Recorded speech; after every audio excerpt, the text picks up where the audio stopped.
Salam, mari kita bersatu dalam doa. Damai sejahtera yang melampaui setiap akal dan pikiran manusia, kiranya menyertai saudara-saudara sekalian di dalam Kristus Yesus Tuhan kita yang bangkit itu. Amin. Firman Tuhan buat kita pada minggu hari ini, minggu yang ke-23 setelah Minggu Trinitatis, terambil dari Mazmur pasal 146 ayat 1 sampai ayat yang ke-10. Dikatakan firman Tuhan demikian. Hanya Allah satu-satunya penolong. Haleluya. Pujilah Tuhan, hai jiwaku. Aku hendak memuliakan Tuhan selama aku hidup, dan bermazmur bagi Allahku selagi aku ada. Janganlah percaya kepada para bangsawan, kepada anak manusia yang tidak dapat memberikan keselamatan. Apabila nyawanya melayang, ia kembali ke tanah. Pada hari itu juga lenyaplah maksudnya. Berbahagialah orang yang mempunyai Allah Yakub sebagai penolong, yang harapannya pada Tuhan Allahnya. Dia yang menjadikan langit dan bumi, laut dan segala isinya, yang tetap setia untuk selama-lamanya, yang menegakkan keadilan untuk orang-orang yang diperas, yang memberi roti kepada orang-orang lapar. Tuhan membebaskan orang-orang yang terkurung. Tuhan membuka mata orang-orang buta. Tuhan menegakkan orang yang tertunduk. Tuhan mengasihi orang-orang benar. Tuhan menjaga orang-orang asing, anak yatim dan janda ditegakkannya kembali, tetapi jalan orang fasik dibengkokkannya. Tuhan itu raja untuk selama-lamanya. Allahmu ya Sion turun-temurun. Haleluya. Demikian firman Tuhan. Saudaraku yang kekasih, tema firman Tuhan pada minggu hari ini adalah mengasihi bumi dan segala isinya. Mengasihi bumi dan segala isinya berarti ada makhluk hidup yang di dalamnya sesama manusia. Ada tumbuh-tumbuhan di gunung, di lembah, di lautan, dan ada binatang ciptaan Allah di udara, di bumi, di atas tanah, dan ada yang di dalam lautan. Semuanya diajak untuk memuji, memuliakan nama Tuhan. Oleh karena itu, sederhananya, bentuk firman Allah ini disebut bentuk himne. Madah, pujian untuk membesarkan, memuliakan nama Tuhan, yang disaksikan oleh pemazmur pasca pembuangan dari Babel. Mereka melihat bahwasanya Allah itu luar biasa. Sepanjang mereka ditindas menjadi orang kecil yang diperas habis-habisan, baik itu janda, baik itu anak yatim piatu, baik itu orang asing seperti mereka, semuanya disikat habis oleh bangsawan-bangsawan pembesar yang ada di Babel.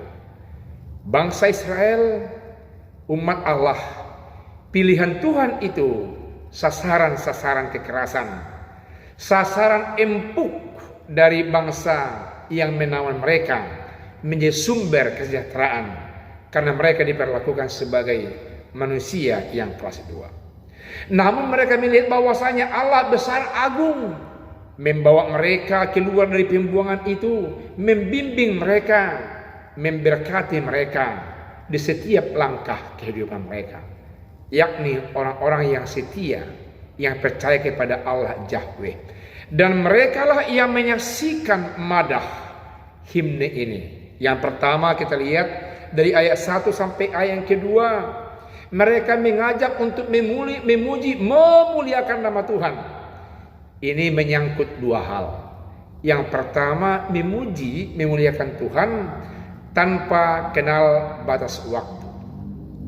Apakah pagi hari, apakah siang hari, apakah malam hari, malah waktu tidur, semua aspek lapisan perputaran kehidupan orang percaya diajak untuk memuji, memuliakan nama Tuhan. Jikalau senang dari segi perasaan, jikalau susah pikiran, kacau balau, diajak untuk tetap memuji, memuliakan nama Tuhan. Tidak ada waktu yang tidak memuji dan memuliakan nama Tuhan. Lalu kita lihat dalam ayat yang ketiga sampai ayat yang keempat, di sana merupakan ada larangan peringatan kepada umat bangsa Israel, kepada Bapak, Ibu, dan saya. Ada peringatan yang sangat tegas dikatakan, supaya jangan membesarkan, memuji, mengimani bangsawan atau anak dewa atau anak pembesar. Apa kaitannya ini? Saudaraku yang kekasih, karena dikala itu ketika bangsa Israel terbuang, mereka dijajah, yang menjadi panutan kebenaran seolah-olah adalah raja, dewa, atau orang yang berpengaruh di sekitar kehidupan mereka itu. Ternyata mereka akan mati. Ternyata pikiran mereka akan terkubur sejauh mereka hidup, ya. Tapi pasca itu tidak ada dan tidak abadi lagi. Tidak bisa menyerupai Allah Yahweh, status kekekalan dari kehidupan mereka. Oleh karena itu firman Tuhan mengatakan dalam ayat yang ketiga, janganlah percaya kepada para bangsawan, kepada manusia. Jangan ditaruh kepercayaan, karena mereka tahu juga tidak akan selamat selama-lamanya, karena hidup mereka terbatas. Oleh karena itu jangan sampai taruh secara total iman percayamu kepada ilah-ilah, dewa-dewa yang ada di sekitar kehidupan. Saudaraku yang kekasih, mengapa demikian firman Tuhan ini? Mengapa demikian Pemazmur menekankan supaya tidak percaya kepada anak bangsawan atau kepada manusia yang sama status levelnya dengan kita, ciptaan Allah ini? Karena dianggap jikalau memperdewa, jikalau menyembah, jikalau mengimani anak bangsawan atau raja atau dewa atau siapapun yang hidupnya terbatas, itu adalah gaya hidup, gaya beriman yang sia-sia ataupun gambaran kehidupan beriman yang bodoh. Karena itu Bapak Ibu yang mendengarkan sabda Tuhan ini, jangan taruh pengharapan, jangan imani segala sesuatu, oknum, figur, atau apapun itu yang sifatnya terbatas. Katakanlah roh-roh nenek moyang kita, seperti kita orang Batak. Katakanlah Sumangot, katakanlah nenek moyang atau generasi leluhur yang dianggap berkuasa atau berpengaruh selama hidupnya. Jangan sekali-kali jatuh mengimani kepada hal-hal yang sedemikian. Berikutnya dikatakan firman Tuhan dalam ayat yang kelima sampai yang ke-9 adalah alasan dan motivasi mengapa harus memuji, memuliakan, mengapa harus menaikkan madah-madah indah kepada Allah Bapa. Dikatakan firman Tuhan pada kesempatan ini, pertama, karena Dialah pencipta langit dan bumi dan segala isinya. Karena Dialah penguasa satu-satunya, bukan dewa, bukan anak bangsawan, bukan pemerintah raja yang berkuasa dalam satu kerajaan atau satu kenegaraan. Yang berikut dikatakan bahwa Allah itu adalah Allah penolong, Allah yang kuasa, Allah yang adil terhadap orang-orang yang tertindas, yang menghadirkan cinta kasih-Nya lewat orang-orang pilihannya untuk mengangkat martabat orang yang tertindas sebagai bukti cinta kasih-Nya, kesetiaannya kepada orang-orang yang kecil, orang tertindas, orang yang terbelakang. Diberikan oleh firman Tuhan ini contohnya kepada mereka anak-anak yatim, kepada janda-janda, kepada orang asing pendatang yang sering menjadi mengejek orang-orang yang berkuasa, yang sering diperdaya oleh orang-orang yang penuh dengan kekuasaan pada masanya di satu tempat atau satu kenegaraan. Allah memperlihatkan kuat kuasanya, membela, mengangkat mereka dari penderitaan itu. Allah memberikan mereka roti, Allah memberikan mereka kekuatan, Allah memberikan mereka satu pembelaan untuk keluar dari bahaya pemerasan yang diberlakukan oleh orang-orang yang berkuasa atas mereka. Saudaraku yang kekasih, pemazmur menyaksikan semua kebesaran Allah ini karena mereka merasakan hal-hal sedemikian, penderitaan yang luar biasa itu seketika bangsa besar seperti Babel menindas bangsa Israel. Itu boleh kita katakan bahwa pengalaman nenek moyang mereka yang dulu ketika mereka berada di Mesir dan kini terulang lagi ketika pada masa mereka terjadi penindasan oleh bangsa Babel. Dan pasca itu mereka melihat bahwasanya ada pengalaman yang sama ketika nenek moyang mereka ditindas di Mesir dengan ketika mereka ditindas di Babel.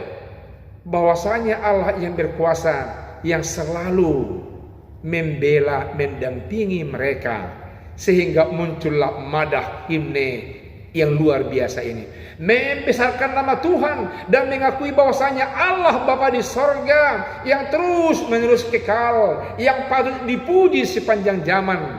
Dan itu mereka sampaikan kepada orang yang ada di Sion, di Yerusalem, agar tetap setia kepada Allah, meresponi kesetiaannya, sehingga sungguh-sungguh nama Allah dipermuliakan. Bapak Ibu yang kekasih, kini kita hidup dalam masa kuat kuasa Roh Kudus.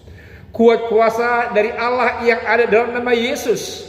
Roh Yesus yang ada dalam Roh Kudus yang membimbing saya dan Bapak saudara-saudara kekasih, yang mengeluarkan kita dari berbagai bahaya, dari berbagai pencobaan, dari berbagai kekerasan, dari berbagai hal-hal yang menakutkan seperti yang masih kita alami hingga saat ini.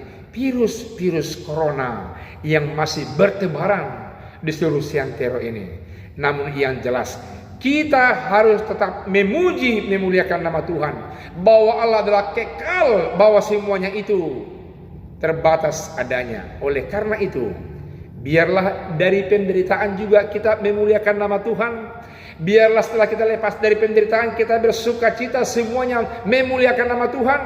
Karena dalam ayat 10 dikatakan bahwa dialah Raja kekal sampai selama-lamanya.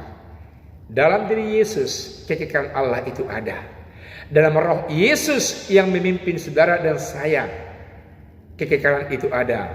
Mari kita sembah, kita muliakan, kita naikkan madah puji-pujian, membesarkan nama Tuhan di seluruh aspek hidup kita, mulai siang, malam, hingga pagi, dalam kondisi sukacita, dalam duka cita, dikejar-kejar, dalam suasana nyaman, istirahat, bekerja, tetap memuliakan nama Tuhan, agar seluruh bumi ini, seluruh umat manusia terajak untuk memuliakan nama Allah Bapa di sorga dalam nama Yesus.